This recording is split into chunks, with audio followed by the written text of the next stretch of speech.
আসসালামু আলাইকুম। আগামী ২৮ জুলাই থেকে জাতীয় বিশ্ববিদ্যালয়ের ২০২৫ সালের অনার্স প্রথম বর্ষের পরীক্ষা শুরু হতে যাচ্ছে। আমরা জানবিডি টিম নিয়মিতভাবে অনার্স প্রথম বর্ষ পরীক্ষার বিভিন্ন প্রস্তুতিমূলক ক্লাস এই চ্যানেলটিতে আপলোড করে যাচ্ছি। তারই ধারাবাহিকতায় আজকের ক্লাসের শুরুতেই আলোচনায় থাকবে অনার্স প্রথম বর্ষে প্রশ্নের উত্তর কত পৃষ্ঠা করে লিখতে হবে। দেন আলোচনায় থাকবে হাতের লেখা খারাপ হলে মার্কস কি কম দেয়, অর্থাৎ হাতের লেখার উপর কি মার্কস কম বেশি হতে পারে। শিক্ষার্থী বন্ধুরা, আজকের ক্লাসটি খুবই গুরুত্বপূর্ণ, কারণ তোমরা এসএসসি এইচএসসি তে যে প্যাটার্নে খাতায় উত্তর করে এসেছো ওইভাবে যদি এখন উত্তর করো তাহলে কিন্তু তোমরা আশানুরূপ মার্কস কখনোই পাবে না। সো তোমাকে নিয়ম জানতে হবে যে কিভাবে লিখলে, কত পৃষ্ঠা লিখলে সর্বোচ্চ মার্কস নিশ্চিত হবে। তো চলো আমরা একটা একটা করে বিস্তারিত আলোচনা করি। ক্লাসটা একটু লম্বা হতে পারে, মনোযোগ ধরে রেখে ক্লাসের শেষ পর্যন্ত আমাদের সাথেই থাকবে। শিক্ষার্থী বন্ধুরা, তাহলে আমরা প্রথম আলোচনা করি যে অনার্স প্রথম বর্ষে প্রশ্নের উত্তর কত পৃষ্ঠা করে লিখতে হবে। দেখো, একটা জিনিস একেবারে ক্লিয়ার করে জেনে নিবা যে পৃষ্ঠার উপর ডিপেন্ড করে অনার্সে মার্কস দেওয়া হয় না। তোমরা অনেকেই জানো যে পৃষ্ঠা গুণে মার্কস দেওয়া হয়। কি বললাম? পৃষ্ঠা গুণে মার্কস দেওয়া হয়, কিন্তু অনার্সে এই কথাটা সম্পূর্ণ ভুল। অনার্সে তুমি যদি ভালো লিখো তাহলে কম লিখেও অনেক ভালো মার্কস পাবে। আবার যদি প্রশ্নের সাথে অপ্রাসঙ্গিক উত্তর হয়, পৃষ্ঠার পরে পৃষ্ঠা লিখে আসো, তারপরেও কিন্তু আশানুরূপ মার্কস কখনোই পাবে না। ঠিক আছে? এসএসসি এইচএসসিতে কি হতো, ধরে নাও একটা প্রশ্ন তোমার কমন আসেনি, তুমি বানায় লিখে আসলা উদ্দীপকের আলোকে, প্রশ্নের সাথে উত্তরে তেমন কোনো মিলই নাই, তারপরও ওই প্রশ্নের উত্তরে কিন্তু টিচার 4-এর জায়গায় 2 অথবা 1 হইলেও দিত। কিন্তু অনার্সে একেবারে শুরুতেই ক্লিয়ার করে নাও, প্রশ্নের সাথে যদি অপ্রাসঙ্গিক উত্তর হয়, ভুল ইনফরমেশন তুমি দাও, তাহলে এক কেন সরাসরি ওই প্রশ্নের উত্তরে টিচার তোমাকে 0 দিয়ে দিবে। আমার কথা কি তোমরা বুঝতে পারছো? একটু মনোযোগ দাও, খুবই গুরুত্বপূর্ণ একটা ক্লাস। আবারও বলছি, এই বিষয়গুলো জানা প্রত্যেকটা স্টুডেন্টেরই একেবারে জরুরি বিষয়। তোমাদের মানে তোমরা যদি ক্লাসে উপস্থিত থাকতে তাহলে টিচাররা এই বিষয়গুলো তোমাকে আগেই জানিয়ে দিত। যেহেতু বাংলাদেশের অধিকাংশ জাতীয় বিশ্ববিদ্যালয়ের যে অধীনে কলেজগুলো রয়েছে সেগুলোতে পর্যাপ্ত ক্লাসের সুযোগ সুবিধা নাই। সো পরীক্ষা শেষ হয়ে যায়, ফার্স্ট ইয়ার শেষ হয়ে যায়, সেকেন্ড ইয়ার শেষ হয়ে যায়, তারপরে একটা স্টুডেন্ট খাতায় লেখার নিয়মও জানে না, যার কারণে অনেক ভালো প্রস্তুতি থাকার পরও ভালো গ্রেড পয়েন্ট আসে না, বা ভালো পরীক্ষা দিয়ে এসেও সরাসরি ফেল চলে আসে। দেখো, তাহলে কি বললাম, প্রশ্নের উত্তর তুমি কত পৃষ্ঠা লিখছ সেটা কোনো ম্যাটার করে না, প্রশ্নের সাথে প্রাসঙ্গিক উত্তর হতে হবে। ঠিক আছে? তাহলে অবশ্যই তুমি যেটাই হোক মার্কস পাবে। তারপরও প্রশ্ন হচ্ছে যে ন্যূনতম একটা প্রশ্নের উত্তর কত পৃষ্ঠা লিখতে হবে। এখন এই বিষয়টাও নির্ভর করছে প্রশ্নের উপর, যে প্রশ্নে তোমার কি কি চেয়েছে, প্রশ্নে তোমাকে কি ধরনের উত্তর করতে বলছে। বা এখন যে নতুন সিলেবাস তোমাদের, এই সিলেবাসে জানো যে কোনো প্রশ্নে একটা প্রশ্নতেই 10 মার্ক থাকে, আবার কোনো প্রশ্নের উত্তর 2টা পার্ট থাকে। আমার ভালো করে কথাগুলো বোঝো, হ্যাঁ? মনে করে নাও ক নাম্বারে থাকলো 5 মার্ক, খ নাম্বারে থাকলো 5 মার্ক। ইভেন এরকমও প্রশ্ন থাকতে পারে যে ক নাম্বারে থাকবে হচ্ছে তোমার 2 মার্ক, খ নাম্বারে থাকবে তোমার ধরে নাও 4 মার্ক, গ নাম্বারে থাকবে মনে করো 4 মার্ক। অর্থাৎ একটা প্রশ্নে সর্বোচ্চ 3টা পার্ট থাকতে পারে, আবার একটা পার্টও প্রশ্ন শেষ হয়ে যেতে পারে। কাজেই একটা প্রশ্নের মার্কস কতটুকু এবং ওই প্রশ্নে কি কি চাচ্ছে তার উপর আসলে প্রশ্নের উত্তর তোমাকে লিখতে হবে। আমরা সরাসরি একটা নমুনা প্রশ্ন দেখি, হ্যাঁ? তাহলে বিষয়টা তোমাদেরকে বোঝাতে আমার সহজ হবে। এটা হচ্ছে জাতীয় বিশ্ববিদ্যালয়ের স্যাম্পল কোশ্চেন, এটা বিশ্ববিদ্যালয়ের ওয়েবসাইটেই দেওয়া আছে। তো রাষ্ট্রবিজ্ঞান ডিপার্টমেন্টের। আচ্ছা, তোমাদের মনে হয় লেখা দেখতে অসুবিধা হচ্ছে, তাই না? আমি একটু বড়টা নিই, তাইলে তোমাদের বুঝতে সুবিধা হবে। দেখো, হ্যাঁ, এই যে এই স্যাম্পল কোশ্চেনটা দেখলাম না, এই স্যাম্পল কোশ্চেনের এই প্রশ্নগুলো আমরা বড় করে এখানে প্রিন্ট করেছি যাতে তোমাদের দেখতে সুবিধা হয়। তো 1 নম্বর প্রশ্নটা দেখো, এটা রাষ্ট্রবিজ্ঞান ডিপার্টমেন্টে, তোমরাও ওয়েবসাইট থেকে এই প্রশ্নটা ডাউনলোড করে নিতে পারো। তবে সেখানে বলেই দিয়েছে যে এই প্রশ্ন থেকে কিন্তু আবার ফাইনাল এক্সামে কমন হবে না। সো কেউ যদি মনে করো যে এখান থেকে কমন হবে, সেটা তোমাদের ভুল ধারণা। দেখো, 1 নম্বর প্রশ্নে কত মার্কস দেওয়া আছে?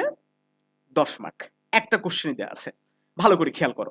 2 নম্বর প্রশ্নে আবার ক খ 2টা পার্ট দেওয়া আছে। ক নাম্বারের মার্কস দেওয়া আছে 2, খ নাম্বারে দেওয়া আছে হচ্ছে 8।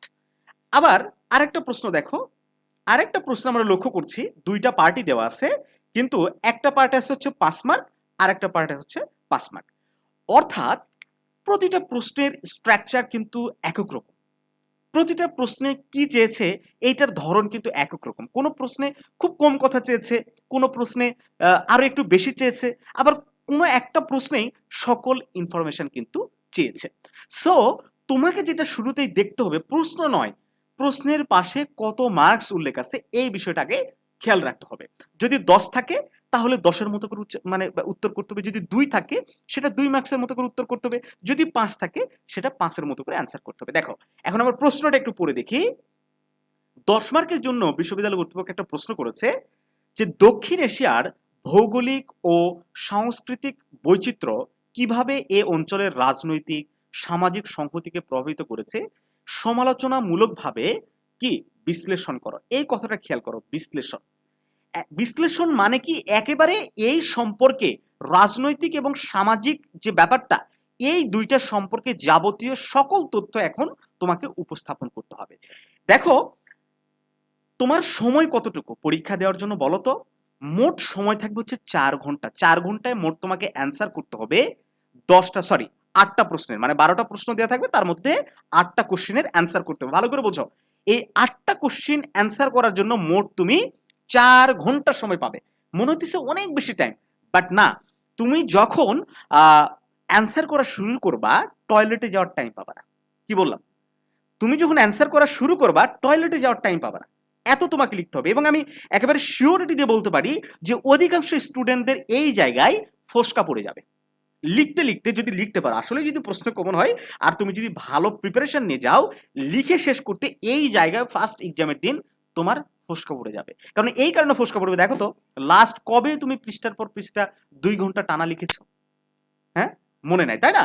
এসএসসি এইচএসসি তে কোচিং থাকতো, প্রাইভেট থাকতো, কলেজ থাকতো, স্কুল থাকতো, রেগুলার একটা মেইনটেনেন্স বা গাইডেন্সের মধ্যে তুমি থাকতে। কিন্তু এই অনার্স এসে না লাইফটা কেন জানি একটু এলোমেলো হয়ে গেছে। একটু খেয়াল করে দেখো, তুমি কিন্তু আগের সেই স্টুডেন্ট নাই। তুমি ডেফিনেটলি ভালো স্টুডেন্ট, আমি এটা অস্বীকার করছি না। তুমি ভালো স্টুডেন্ট না হলে এই উচ্চশিক্ষার দ্বার পর্যন্ত আসতে পারতে না, জাতীয় বিশ্ববিদ্যালয়ে ভর্তির সুযোগ পেতে না। তুমি ডেফিনেটলি ভালো স্টুডেন্ট, ঠিক আছে? কিন্তু এই যে ফার্স্ট ইয়ারের মাঝখানে অনেক বড় একটা গ্যাপ চলে গেছে, যার কারণে সবকিছুই তোমার কাছে একটু অগোছালো। তো আজকের এই ক্লাসের মাধ্যমে এইটাও তোমাদেরকে একটু পরামর্শ দিব, সেকেন্ড ইয়ারে এই ভুলগুলা কখনোই করবা না, বছরের শুরু থেকে পড়াশোনা শুরু করবা। তবে আমাদের প্রাইভেট ব্যাচে যারা ভর্তি হয়েছিল তারা কিন্তু রেগুলার এক্সাম দেওয়ার সুযোগ পেয়েছে। ওকে, তাদের কিন্তু লেখার মধ্যে তারা কন্টিনিউয়াস প্রসেসের মধ্যে ছিল, একটা পড়াশোনার পরিবেশের মধ্যে ছিল। তো তোমরা যদি চাও সেকেন্ড ইয়ারের শুরু থেকে আমাদের সাথে যুক্ত হতে পারো, একেবারে শুরু থেকে আমাদের সাথে পড়াশোনা স্টার্ট করবা, আমরা নিয়মিত একটা গাইডেন্সের মধ্যে থাকবা। আশা করছি বছর শেষে অনেক ভালো একটা প্রিপারেশন হয়ে যাবে। তুমি এসএসসি এইচএসসি তে যা পড়াশোনা করতা তার 3 ভাগের যদি 1 ভাগ অনার্সে পড়াশোনা করো, তোমার অনায়াসে 3.30 উপরে রেজাল্ট থাকবে, আর এইটুকু যথেষ্ট। সিজিপিএ 3.30 মানে অনেক ভালো কিছু। তো যাই হোক, মূল টপিকে ফিরি। তাহলে যে প্রশ্নের মার্কস যতটুকু তার উপর ডিপেন্ড করে তোমাকে অ্যান্সার করতে হবে। এখন কত পৃষ্ঠা লিখবা এইটা আসলে কোনো প্রশ্নই হতে পারে না। কি জন্য হতে পারে না? দেখো, কারো হাতের লেখা ছোট, কারো হাতের লেখা বড়, কেউ লাইনের মধ্যে স্পেস বেশি রাখে, কেউ লাইনের মধ্যে স্পেস কম রাখে। ধরে নাও কেউ একেবারে বড় বড় করে লিখে, তার 10 মার্কের একটা প্রশ্নের উত্তর লিখতে 10 মার্ক লাগতে পারে, সরি 10 পৃষ্ঠা লাগতে পারে। আবার যে ছোট ছোট করে লিখে বা বড় বড় করে লিখে তার কিন্তু আরো বেশি পৃষ্ঠা লাগবে। যে বড় বড় করে লিখবে কি, তার আরো বেশি পৃষ্ঠা লাগবে। লাইনের মধ্যে যার স্পেস বেশি থাকে তার আরো বেশি পৃষ্ঠা লাগবে। তার মানে কি পৃষ্ঠা গুণে কি মার্কস দেওয়া হয়? নেভার। যেটা শুরুতেও বললাম, জাতীয় বিশ্ববিদ্যালয় সবসময় ফোকাস দেওয়া হয় উত্তরে কি আছে।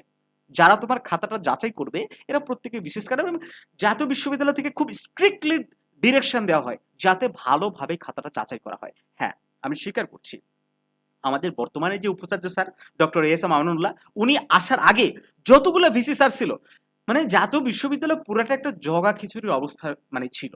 হ্যাঁ, খাতা ঠিকভাবে যাচাই করা হতো না। বহুবার আমরা জাতীয় পত্রিকাগুলোতে দেখেছি যে অধ্যাপকের খাতা কাটছে তার শালিকা, হ্যাঁ, স্টুডেন্টরা খাতা কাটছে, ওয়াইফ খাতা কাটছে, তার ছেলেরা খাতা কাটছে। মানে কোনো গুরুত্ব ছিল না, যাকে তাকে দিয়ে খাতাগুলা যাচাই করানো হতো। কিন্তু না, এখন পরিবর্তন হয়েছে, পরিবর্তন এসেছে। খাতাটা অবশ্যই ভালোভাবে যাচাই করা হয়, এবং একটা বোর্ড চ্যালেঞ্জ বা রিভলিউশন নামে একটা পদ্ধতি নিয়ে আসা হয়েছে, যে পদ্ধতির মাধ্যমে তুমি যদি মনে করো তোমার সাথে অন্যায় হয়েছে, তোমার খাতা ঠিকভাবে যাচাই করা হয়নি, তাহলে তোমার ওই খাতাটা আবেদনের মাধ্যমে পুনরায় একজন নতুন শিক্ষক দ্বারা শুরু থেকে শেষ পর্যন্ত তুমি যাচাই করাতে পারো। তাহলে যাচাই করানোর পরে তোমার রেজাল্ট যদি পরিবর্তন হয়, তাহলে প্রথম যে শিক্ষক তোমার খাতাটা যাচাই করেছে তাকে কিন্তু প্রশ্নের মুখে পড়তে হবে। ঠিক আছে? একটা অ্যাকাউন্টেবিলিটি বা জবাবদিহিতার সিস্টেমে জাতীয় বিশ্ববিদ্যালয় বোর্ড কর্তৃপক্ষ এসে গেছে। সো পৃষ্ঠা গুণে নয়, প্রশ্নের উত্তর তুমি কতটা প্রাসঙ্গিকভাবে লিখেছ, প্রশ্নে যে ইনফরমেশনগুলো চেয়েছে তুমি কতটা সাবলীলভাবে সেই ইনফরমেশনগুলো তুলে ধরতে পেরেছো, এটাই হচ্ছে মুখ্য বিষয় এবং তার উপর ডিপেন্ড করে কিন্তু তোমাকে মার্কস দেওয়া হবে। শিক্ষার্থী বন্ধুরা দেখো এই প্রশ্নটা আবার একটু খেয়াল করো, দক্ষিণ এশিয়ার কোন দেশের প্রশাসনিক ব্যবস্থা এখনো উপনিবেশিক আমলের মডেলের সাথে ঘনিষ্ঠভাবে মিলে? খুব ছোট করে একটা উত্তর চেয়েছে, কোন দেশের, দেখো এক কথাই কিন্তু লিখতে পারবে কোন দেশের প্রশাসনিক ব্যবস্থা এখনো উপনিবেশিক মডেলের সাথে ঘনিষ্ঠভাবে মিলে আছে। তুমি কিন্তু এক লাইনে লিখতে পারো, এক লাইনে লিখলেও 2 মার্কস পাবে, কিন্তু যেহেতু 2টা মার্কস, সো 2 থেকে 3 লাইনের মধ্যেই এই প্রশ্নটা ক্লোজ করার চেষ্টা করবে। আবার দেখো দক্ষিণ এশিয়ার রাষ্ট্র গঠন প্রক্রিয়ায় উপনিবেশিক শাসনের প্রভাব বিশ্লেষণ করো, ওই যে একই কথা। প্রভাব কি কি? বিভিন্ন ধরনের প্রভাব কিন্তু পড়েছে, ইকোনমিক প্রভাব পড়েছে, সাংস্কৃতিক প্রভাব পড়েছে, তারপরে হচ্ছে সামাজিক সাংস্কৃতিগত প্রভাব পড়েছে, বিভিন্ন প্রভাবে। এইভাবে প্রত্যেকটা প্রভাব তুলে তুমি যতটা তথ্য সমৃদ্ধভাবে প্রশ্নটা লিখতে পারবে, টিচারকে ইমপ্রেস করতে পারবে, ততটাই কিন্তু ভালো মার্কস পাওয়ার সম্ভাবনা এখানে আছে। পৃষ্ঠা গুণে নয়, আবারও বলছি পৃষ্ঠা গুণে তুমি মার্কস পাবে না। কেউ যদি বলে 10 নাম্বারের জন্য তোমাকে 15 পৃষ্ঠা লিখতে হবে বা 10 পৃষ্ঠা লিখতে হবে, এসব ফলস কথা। ঠিক আছে, একটা ম্যাথ মনে করো বিবিএ ডিপার্টমেন্টের একটা ম্যাথ এসেছে, হ্যাঁ, তো ওই ম্যাথ 10 মার্কস আছে। কয় মার্কস আছে? 10 মার্ক। ম্যাথ আছে 10 মার্ক। তো ওই ম্যাথটা 1.5 পৃষ্ঠা হবে। তুমি চাইলেই কি টেনে ওটাকে 7 পৃষ্ঠা 8 পৃষ্ঠা বানাইতে পারবা? পারবা না। ফিজিক্স কেমিস্ট্রি ডিপার্টমেন্টের কিছু ম্যাথ আছে, তো তুমি চাইলেই কি 2 পৃষ্ঠার উপরে ম্যাথটাকে বানাইতে পারবা? পারবা না। তুমি চাইলে কি 1 পৃষ্ঠার উপরে ওই ম্যাথটাকে লিখতে পারবা? পারবা না। তার মানে কি, প্রশ্ন যতটুকু চেয়েছে ওইটুকুই লিখতে হবে। আমি বারবার করে এই কথাগুলো তোমাদেরকে ক্লিয়ার করে দেওয়ার চেষ্টা করছি। সো বুঝে শুনে অ্যান্সার করবা, পৃষ্ঠা লিখে খাতা ভরায় অতিরিক্ত পেজের পর পেজ নিয়ে শুধু একেবারে একটা মোটা খাতা বানিয়ে টিচারের হাতে ধরিয়ে দিলেই তুমি ভালো মার্কস পাবে, এই আশাটা কখনোই করবে না। শিক্ষার্থী বন্ধুরা এখন আসি, আমরা যে দ্বিতীয় প্রশ্নটা করছিলাম, যে বিষয়টা নিয়ে আজকের ক্লাসে আলোচনার বিষয় ছিল যে হাতের লেখা খারাপ হলে মার্কস কম দেয় কিনা। শিক্ষার্থী বন্ধুরা অবশ্যই হাতের লেখার উপরে মার্কস আছে, হাতের লেখার উপরে অবশ্যই তোমার মার্কস কম বেশি হতে পারে। দেখো হাতের লেখা একটা অনার্স ফার্স্ট ইয়ারের স্টুডেন্ট হিসেবে যতটুকু স্ট্যান্ডার্ড হওয়ার দরকার ওইটুকু তোমাকে করতে হবে। ঠিক আছে, একেবারে 2-3 বাচ্চাদের মতো যদি হাতের লেখা হয় সেক্ষেত্রে কিন্তু তুমি মার্কস পাবে। আবার আহামরি খুব ভালো হাতের লেখা হলেই যে তুমি ভালো মার্কস পাবে, ভুল লিখলে তুমি ভুল অ্যান্সার করে আসলে মার্কস পাবে, এইটাও কোনো কথা নয়। ঠিক আছে, প্রাসঙ্গিক উত্তর হতে হবে এবং হাতের লেখাটা একটু হলেও স্ট্যান্ডার্ড মেনটেন করবে। একটা অনার্সের স্টুডেন্টের হাতের লেখা যেরকম হয় সেরকম হওয়া উচিত। টিচার এই বিষয়টাও বোঝে, যে মানে দেখার চেষ্টা করে যে একজন অনার্সের স্টুডেন্ট তার লেখা যদি 6-7 এর মতো হয়, এটা কি মিলে? এটা কখনোই মিলে না। সো হাতের লেখার দিকেও তোমাকে একটু গুরুত্ব দিতে হবে। ফার্স্ট ইয়ারে এখন 3-4 দিনের মধ্যেই তো তোমার হাতের লেখা চেঞ্জ করতে পারবা না, পারবা? যে 3 দিনের মধ্যেই আমি টানা 3 দিন ধরে লিখলাম আর আমার হাতের লেখা চেঞ্জ হয়ে গেল, এরকমটা হবে না। হাতের লেখার বিষয়টা টোটালি একটা প্র্যাকটিসের বিষয়। যার প্র্যাকটিস বেশি থাকবে, রেগুলারলি লেখা থাকবে, তার হাতের লেখা ভালো হবে ডেফিনেটলি। এখন কথা হইতেছে এই জন্য তোমার হাতের লেখা যদি আসলেই খারাপ হয়, তোমার পরবর্তী প্ল্যান হবে সেকেন্ড ইয়ারের শুরু থেকে পড়া লেখা দুটাকে একসাথে কন্টিনিউ করে রেগুলার লেখার মধ্যে থাকা, যাতে আসলে একটু হাতের লেখাটি স্ট্যান্ডার্ড হয়। আর শুধু পরীক্ষার খাতা বলে নয়, মনে করো তুমি একটা কোনো কাজে গেছো, তুমি অনার্সে পড়ো, তোমার পাশের প্রতিবেশী কোনো একটা কিছু লিখে চাইলো, তুমি যদি এটা লিখে দাও, তোমার হাতের লেখা যদি একেবারে বাজে হয়, একটা প্রেস্টিজের ব্যাপার যে আসলে সে অনার্সে পড়ে তার হাতের লেখা এরকম বাজে, হ্যাঁ, আসলে তোমার এই বিষয়টা ব্যক্তিগতভাবেও খারাপ দেখায়। সো হাতের লেখা ভালো করাটাও জরুরি। তো শিক্ষার্থী বন্ধুরা আমরা এই দুটা বিষয় তোমাদের সামনে উপস্থাপন করার চেষ্টা করেছি। আমরা নেক্সট ক্লাসে তোমাদের সামনে তুলে ধরবো টাইম ম্যানেজমেন্ট। কি তুলে ধরবো? Time management. কিভাবে এই 4 ঘন্টা তোমরা কতটুকু কোন প্রশ্নের সময় দিবা, কিভাবে লিখলে 4 ঘন্টার সবগুলো প্রশ্নের উত্তর ঠিকভাবে প্রপারলি অ্যান্সার করে আসতে পারবে, সবকিছু সেই ভিডিওতে আমরা আলোচনা করব। তো সেই ভিডিওটা পাওয়ার জন্য যদি এখনো আমাদের চ্যানেলটি সাবস্ক্রাইব করে না থাকো, চ্যানেলটি সাবস্ক্রাইব করে আমাদের সাথে থাকবে। একই সাথে অনার্স প্রথম বর্ষ পরীক্ষার একদম শেষ মুহূর্তে চূড়ান্ত শর্ট সাজেশনগুলো কিন্তু আমাদের রেডি আছে। আমরা জানি তোমরা অনেকেই ইতিমধ্যে আমাদের এই সাজেশনগুলো সংগ্রহ করে নিয়েছো, আমাদের সাজেশনগুলো পড়ছো।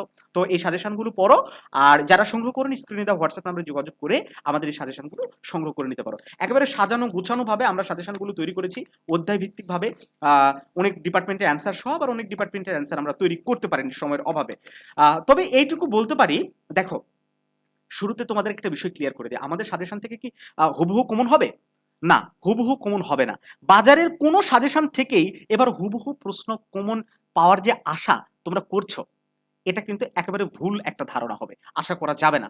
যেহেতু নতুন প্রশ্ন প্যাটার্নে প্রশ্ন হবে, কাজেই হুবহু আশা না করে তুমি একটু টপিক ওয়াইজ তোমাকে পড়তে হবে। সো আমরাও আমাদের সাজেশনটা এমনভাবে সাজিয়েছি যে হুবহু যদি কমন নাও আসে, আমরা এই সাজেশনের মাধ্যমে যে টপিকগুলো কাভার করার চেষ্টা করেছি, এই টপিকগুলোর মধ্য থেকে ইনশাল্লাহ শতভাগ প্রশ্ন কমন হবে বলে আমরা আশা করি। কারণ দেখো, অধিকাংশ সাবজেক্টই নাম পরিবর্তন হলেও, কোড পরিবর্তন হলেও, টপিকগুলা যেগুলো রয়েছে সেগুলো কিন্তু পুরাতন সিলেবাসের। যেমন এই যে এই প্রশ্নটা দেখো, সমাজবিজ্ঞানের উদ্ভব ও বিকাশের ফরাসি বিপ্লবের ভূমিকা আলোচনা করো। এই প্রশ্নটা এতগুলা সালে এসেছিল। সো এই বছরের জন্য এই পরীক্ষাটা কিন্তু, এই প্রশ্নটা কিন্তু খুব গুরুত্বপূর্ণ।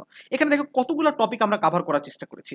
এই প্রত্যেকটা টপিক যদি একটু বুঝে ভালোভাবে আয়ত্ত করার চেষ্টা করো, ডেফিনেটলি সাজেশন থেকে তোমরা কমন পাবে। শুধু আমাদের সাজেশন নয়, যে সাজেশনে তোমরা ফলো করো, হুবহু কমনের আশা বাদ দিয়ে টপিকগুলো ভালো করে একটু ফান্ডামেন্টাল যে বিষয়গুলো, এই বিষয়গুলো সম্পর্কে একটু ক্ল্যারিটি তোমাকে অবশ্যই নিতে হবে। তো শিক্ষার্থী বন্ধুরা, জানুবিডির সাথে থাকো, জানুবিডির সাথে পড়াশোনা করো, পরামর্শ মতো পড়াশোনা করো। আশা করছি দিন শেষে ভালো কিছু হবে। যার থেকে সাজেশন নাও, বুঝে পড়ো, ভালো কিছু হবে। দেখা হচ্ছে জানুবিডির নতুন কোনো ক্লাসে।